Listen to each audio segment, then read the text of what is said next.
Well, I tell you what, when you talk about team effort, that starts with my coaching staff. So first of all, I've got to give a shout out to them. Coach Guffey was outstanding this week in being those guards from Evansville. I mean, practiced with us every day. It was Coach Jay's scout, and their attention to detail was unbelievable. They didn't do anything that we didn't know that they were going to do. But then the credit goes to the kids because you can tell them and show them, but it's a matter of them going out and executing. And I thought defensively at the beginning of the game, they didn't get anything. Our switches were great. Our post players did a great job plugging the lane. I thought when we got burnt to the basket was when the game was out of hand late. And you never want to see that happen. But I thought defensively we really showed how much different we are as a basketball team with our ability to guard and our willingness to guard.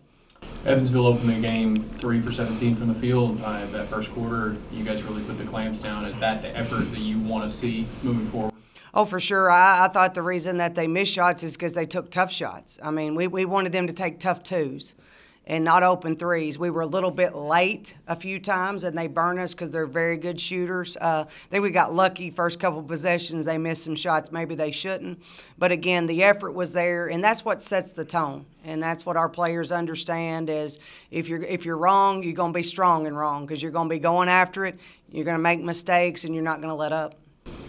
Lineup a little different tonight. I assume that's something that you're going to continue to tweak as the schedule gets much more difficult over time. For sure. We're trying to figure out a rotation, who gives us the spark off the bench, who does better, when they're starting the game. And, like Deasia did the other night, I thought Janika came off and gave us a spark. I mean, she's so good offensively of just driving down their throats. There's not many people that can keep them in front of her. And then when you have her and Macy on the floor together, it's really tough to guard us in transition because we're able to do so many things. But, yeah, we're still a work in progress. Rotations aren't set by any means, and nobody is not starting because of any other reason than we're just trying to figure it out. But the thing about this basketball team that I like is it doesn't seem to matter to them. They just want to win, and they're ready when their number's called, whether it's at the beginning of the game. I wish we didn't have starting lineups because I think that is something that a lot of people put a lot of stake in. We don't. And I don't think our players do. They just want to play. And if you've noticed, the players that have come off the bench have gotten starters minutes. 6-man. 2 freshman debuts tonight, both starters, and Macy and Lex. Not too shabby for either of them tonight. How'd you feel about them? Well, I thought Macy Turley set the tone. I mean, first time down the floor, she was aggressive, got to open space, made the shot, and that set the tone for us offensively. After the exhibition game, she and I had a conversation that I thought she didn't look for her shot enough. I didn't think she was as aggressive offensively as I wanted her to be. And, she's a very coachable kid, so what's she going to do? She's going to make that change, and she's going to get after it. I got onto Lex maybe as hard as I've gotten onto her since I've coached her for passing up shots. And I pretty much said either shoot the basketball or come sit down. And then at that point, it triggered her, I got to shoot the basketball because she's a very, very good shooter. And those two work really well together. But just to be able for them to go out on the first night and prove what I've known all along and to make shots and make big plays, I think that's huge for their confidence. Their teammates trust them. Our coaching staff trust them. But maybe now people will understand why they're here. 16, 9, and 6. I'm having a hard time getting past that as a reporter. Just a great start for her, and 3 steals on top of that. For Macy. The debut you were looking for, maybe even more, so to speak? Well, I never doubt. I've said this all along, in 5 I trust. And that continues to be at this level as well. She's going to make the plays. She's going to do everything she can to help her teammates get better each and every possession. Some of the passes, the way she sees the floor is something that's uncommon. But she just brings that. I expect her – I don't know that I expect her to average a double-double every night, but I do expect her to be one of our leading scorers every night, and I do know with her on the floor our efficiency rating is over the top. If you look tonight when she was on the bench, it's kind of when we had our lulls, and she can't play the whole time, and we've got to do a better job of picking up when she needs a break. But I think it's pretty safe to say that we're better when she's on the floor.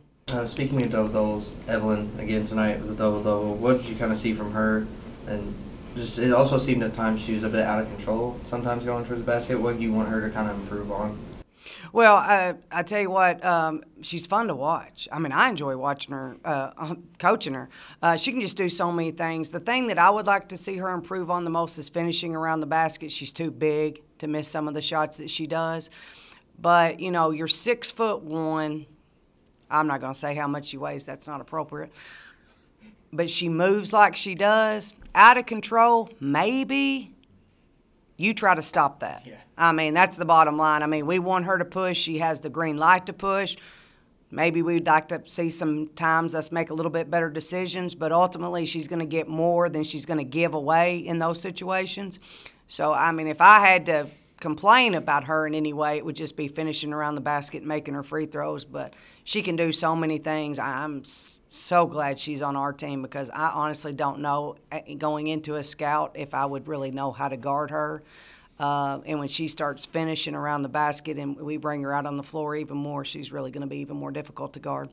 The thing about Evelyn that I don't think people realize is how smart she is. She's so intelligent. And she is an outstanding leader. She is always talking on defense. She's talking on offense. She's kind of like a point guard in the post.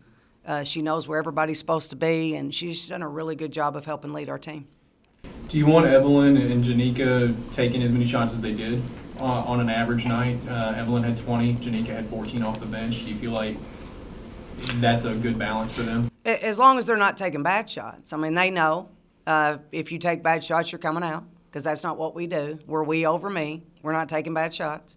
And so as long as they're good shots, I'm perfectly fine with it because either one of them can get any shot they want on any given time. I mean, Janika's going to break you down and get shots. But as long as they stay with themselves and in the team concept, then how many shots they shoot is irrelative to me as long as we're playing team basketball. Much better percentage from three-point line tonight. Were you surprised at the comfortability of some of these players? You talk about losing 80% of the offense from last year and a lot of new things to adjust to, and especially Macy and Lex, who both, you know, Macy said that she, you know, they felt the jitters in the preseason game, and normally you feel that but they know the bright lights, but normally you feel that the first game this season. But they look great tonight. Well, they did, and I tell you, for anybody that doesn't believe that the more shots you shoot, the more comfortable you're shooting, they were both disappointed in themselves. They were in extra every single day, whether it was before practice or after practice, getting extra shots up because they knew they not only had let themselves down, but they had let the team down by not making those shots. So it just goes to show you that they're not satisfied and that they're going to continue to work. I've often said that shooting is contagious. And when the first one goes in, the goal just looks bigger and bigger. And I think that happened tonight. I mean, we shot the ball in rhythm, shot the ball off great penetration and kicks. And when you take good shots and you shoot the ball with confidence, they go in. But again, it's kind of a snowball effect, and it can go either way. If you start missing, you miss. If you start making, you make. They just did a really good job of taking good shots. Coach, I asked the girls this question. Last thing you said to them in the locker room after the exhibition was, get free throws in tomorrow, you're cut from this team, and you told these guys that too. So didn't get to the line as much tonight, but 27 for 10. Is that what you're looking for? Absolutely. Now, you're right. The number's too low. We want to shoot 20-plus free throws a night. Part of that was because of their zone, and we didn't attack it as much as maybe we should. We didn't get to the foul line. But, you know, 70% as a team. Of course, I'd love it to be 80. But it's all going to depend on who gets to the line. But Mac getting to the line and making both those free throws is huge. If we could get our guards to the foul line more often, that'd be better because they're going to be 85, 90% foul shooters.